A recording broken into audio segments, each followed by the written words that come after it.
حضرت موسیٰ علیہ السلام کی امت پہ بارش بند ہو گئی ہے، سارے لوگ حاضر ہوئے ہیں، اللہ کے نبی بارش نہیں برس رہی، سبزہ خشک ہو چکا ہے، سبزہ نہ ہونے کی وجہ سے ہمارے جانور کمزور پڑ گئے ہیں، آپ دعا فرمائیں کہ اللہ باران رحمت برسائے۔ آپ نے فرمایا سارے میرے ساتھ چلو، استسقاء ادا فرما کے اللہ کے حضور دعا کی، رب کریم تیری مخلوق ہے، ان پہ بارش برسا۔ لیکن بارش کو نہیں برسی، دھوپ اور تیز ہو گئی۔ یا اللہ ہم تو بارش مانگنے آئے تھے، تو بارش تو برسی کوئی نہیں بلکہ دھوپ اور تیز ہو گئی۔ تو آگے سے جواب کیا آتا ہے، کلیم اے میرے نبی علیہ السلام، یہ جو بندے آپ لے کے آئے ہیں نا نماز کے لیے، ان میں ایک بندہ ایسا بھی ہے جس کو 40 سال ہو گئے ہیں، اس نے ہمیں ایک سجدہ بھی نہیں کیا، اس کی راتیں پاک نہیں ہیں، اس کی تنہائیاں پاک نہیں ہیں، ہم نے اسے بڑی مہلت دی ہے، ہم نے اسے بڑی ڈھیل دی ہے، لیکن اب ختم۔ یہ جو بارش نہیں نہ برس رہی، یہ اس کی نحوست ہے۔ حضرت جی ایک بندہ صرف ہوئی جن میں 40 سال ہو جائیں اور آپ انہیں سجدہ نہ کرے تو بارش ہی بند ہو جائے۔ اتنے کنے کنے حضرت جی اتنے محلے بھرے نے حضرت جی، انہوں نے 40 سال ہو گئے نے، کدی مالک اگے چکے ہی نہیں، حضرت آئے ہی نہیں کبھی مسجد، رمضان میں بھی نہیں آئے۔ ایسے ایسے بدقسمت بھی ہیں، اور دکھ یہ ہے کہ ان کو اس بات کا دکھ ہی نہیں ہے کہ ہم سے بڑا بدقسمت ہی کوئی نہیں کہ رمضان میں بھی اللہ نے ہمیں اپنے گھر آنے کی توفیق نہیں دی ہے۔ وہ اپنے موبائل پہ، وہ اپنی گھڑی پہ، وہ اپنے تعلقات پہ، وہ کسی سوسائٹی میں اپنا گھر ہونے پہ بڑے خوش ہیں، لیکن ان کو اس بات کا پتہ ہی نہیں کہ اللہ ہم سے اتنا ناراض ہے کہ سب سے مسلمانوں کا خاص الخاص موقع، مسلمانوں کے سب سے خاص ایام، شہر رمضان الذی انزل فیہ القرآن، سب سے مبارک مہینہ مسلمانوں کا، اللہ نے اس میں بھی مجھے اپنے گھر میں آنے کی توفیق نہیں دی۔ وہ اسی بات پہ خوش ہے کہ میرے پاس آئی فون 13 پرو میکس ہے، وہ اسی بات پہ خوش ہے کہ میرے پاس بڑی قیمتی گاڑی ہے۔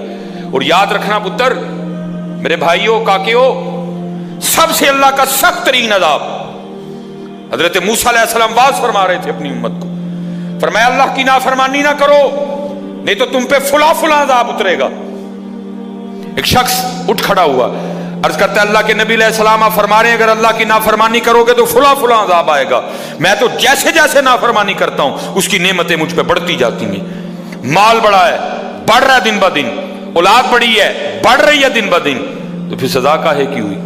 حضرت موسیٰ علیہ السلام کوئی طور پہ تشریف لے گئے، جا کے اللہ کی بارگاہ میں عرض کی، اللہ میں تیری مخلوق کو تیری طرف دعوت دے رہا تھا، ان کو گناہوں کی نحوست سے ڈرا رہا تھا، گناہوں کے عذاب سے ڈرا رہا تھا، اگر تم اللہ کی نافرمانی کرو گے تو یہ عذاب تم پہ اتریں گے۔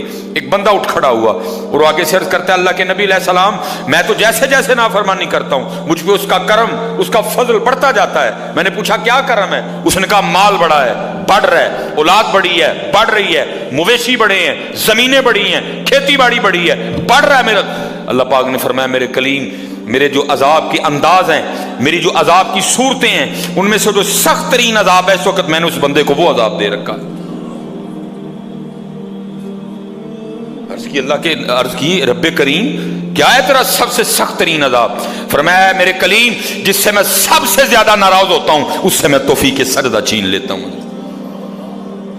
اپنے آئی فون پہ خوش نہ ہو، کسی سوسائٹی میں گھر بنا کے خوش نہ ہو، برانڈ کے کپڑے پہن کے خوش نہ ہو، اصل شانوں والا وہی ہے جس کو توفیق سجدہ ہے۔ ہاں نہ بھائی شیطان کے دھوکے میں آنا،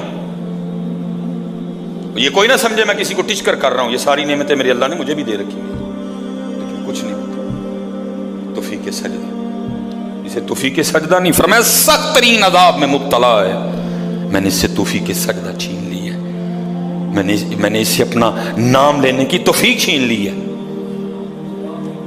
نہ دھوکے میں آنا، جس سے وہ راضی ہوتا ہے، جس سے وہ خوش ہوتا ہے اسے توفیق سجدہ دیتا ہے۔ لیکن کیا ہے، ہم جناب ماڈرن سیکولر بہو جی صاحب جی بڑے خوش ہیں، دکھی نہیں ہے کہ مجھے رمضان میں بھی توفیق نماز نہیں ہوئی، مجھے رمضان میں بھی اللہ نے اپنے گھر آنے کی توفیق نہیں دی۔ فرمایا 40 سال گزر گئے، اسے کہ باہر آئے، سب کے سامنے آ کے اپنے جرموں کا اقرار کرے۔ اب اس کو پتہ ہے، باقی کسی کو نہیں پتہ ہے، حضرت موسیٰ علیہ السلام مخاطب ہوئے، فرمایا کون ہے جس کو 40 سال گزر گئے اس نے ایک سجدہ بھی اپنے اللہ کو نہیں کیا؟ کون ہے؟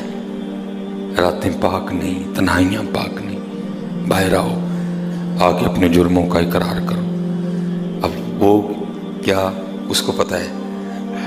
سجے کھبے اگے پیچھے والے کو نہیں پتا کوئی۔ اس نے نا چادر میں منہ چھپا لیا تاکہ دائیں بائیں والے کو نہ پتہ چل جائے، اور عرض کیا کرتا ہے، رب کریم 40 سال گزر گئے، جیسے گزارے سو گزارے، راتیں جیسی تھیں جیسی تھیں، اور میرے مالک اگر 40 سال پردے ڈال کے رکھے تو کیوں لگا سب کے سامنے میرے پردے کھولنے ہیں؟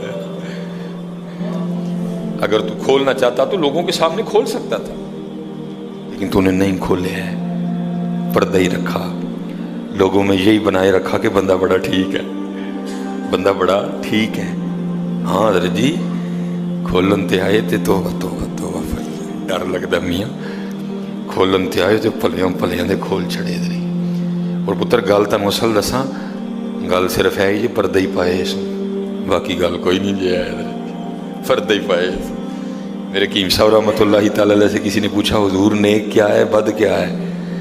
فرمایا میاں گل تو وہ کی پوچھ بیٹھا ہے، لیکن پھر سن جو پوچھی لئی ہے۔ فرمایا جڑا پھڑ کتے وہ بد ہے، جڑا نہ پھڑیا جائے وہ نیک ہے، باقی چپ ہی چنگی ہے میاں۔ پتر پردہ ہی پائے، باقی منوں بھی اپنا پتہ ہے تو تانوں بھی اپنا پتہ ہے، سارے ہی اپنا اپنا پتہ ہے، صرف ہے کہ پردے پائے سن۔ صرف مجھے اب بڑا غصہ آتا ہے، ابھی آتا ہے، اللہ انشاءاللہ مجھے مکمل شفا دے دے گا۔ اب میں صرف یہ سوچ کے نا میں غصہ پی جاتا ہوں جی، کتے میرے کھول نہ چھڑے حضرت جی، میں دی گرفت کرا میری اتھو نہ ہو جائے حضرت، میں چپ کر جاتا ہوں حضرت، کوئی آئندہ نہ کریے۔ پردے پائے جی انہیں، جو پھر پردے کھول دینا تو پھر بڑے بڑے ذلیل ہوں جی حضرت جی، پاویں وہ کو وزیر اعظم ہوئے تو پاویں جڑا مرضی ہوئے۔ عرض کرتا ہے رب کریم اگر 40 سال نہیں کھولے تو نے پردے ڈالے رکھے، اب کیوں لگا پردے کھولنے؟ میرے مالک مجھے ان سب میں رسوا نہ کر، مجھے معاف کر دے، میں آج کے بعد گناہ نہیں کروں گا۔ میں نے کہا نا اینی کی گل ہوندی من جاؤ بدر جی، کوئی کمینہ ہو میں اس کی بات نہیں کر رہا، مرد ہو حضرت جی، بندہ تھلے بہ جانا معافی پا جی چھڑ دو، پا جی چھڑ دینا نا، میں کمینے کی بات نہیں کر رہا حضرت، وہ بھی چھڑ چھڑ دا کہ یار بندہ تھلے ڈگ پیا، بھائی اینی جی گل ہے حضرت، اینی جی گل جا پو تھلے، یا اللہ معافی دے اگو نہیں کروں گا۔ اور معافی آج رات اس طرح نہیں ماننی کہ پچھلے دی معافی تے اگوں پھر شروع، پکی توبہ کرنی ہے، ہو گیا پھر معاف کر دیں، یا اللہ مجھے معاف کر دے، یا اللہ مجھے معاف کر دے۔ حضرت موسیٰ علیہ السلام پکار رہے ہیں، کون ہے؟ یا اللہ منو معاف کر دے، یا اللہ منو معاف کر دے، یا اللہ منو معاف کر دے، یا اللہ منو نہ منو سارے ہیں جی، میرے محلے دار بھی ہیں، میرے رشتہ دار بھی ہیں، میری اولاد بھی ہے۔ اللہ حدیث میں ایسا کچھ نہیں لکھا ہوا، میں ویسے کہہ رہا ہوں، ظاہر اس کے دل میں خیال تو آیا ہوگا نا، پتہ نہیں وہ مجھے کیا سمجھتا تھا، وہ مجھے کیا سمجھتا تھا، وہ مجھے کیا سمجھتا تھا۔ آج سب کے سامنے کھل جائے گا کہ میں ہوں وہ جس کی نحوست سے بارش ہی بند ہو گئی، میں ہوں اتنا گناہ گار، میں ہوں رب کا اتنا نافرمان۔ خیال تو آیا ہوگا نا دل میں، بیٹا بھی کھڑا ہے، باپ بھی کھڑا ہے، بھائی بھی کھڑا ہے، بھتیجا بھی کھڑا ہے، بانجا بھی کھڑا ہے، سب کے سامنے یا اللہ مجھے معاف کر دے، یا اللہ مجھے معاف کر دے، یا اللہ مجھے معاف کر دے، کہتا رہا پکارتا رہا، کہتا رہا پکارتا رہا، بس لکھا ہے ایک آنسو رخسار پہ بہ آیا، بس آنسو کا آنا تھا، درہ رحمت جوش میں ہے اور چھما چھم بارش برسی ہے۔ حضرت موسیٰ علیہ السلام نے عرض کی اللہ کریم تو کہہ رہا تھا کہ ایک بندہ ہے 40 سال ہو گئے ہیں عمل ٹھیک نہیں، یہ اس کی نحوست ہے بارش نہیں برس رہی، تو بندہ تو باہر آیا کوئی نہیں، تو یا اللہ بارش کیوں برسا دی؟ فرمایا میرے کلیم جس کی وجہ سے نہیں نہ برسا رہا تھا میں نے اب اسی کی وجہ سے برسا دی ہے۔ عرض کی اللہ بندہ تو باہر آیا کوئی نہیں، ہائے ہائے ہائے ہائے ہماری بے وفائی پر بھی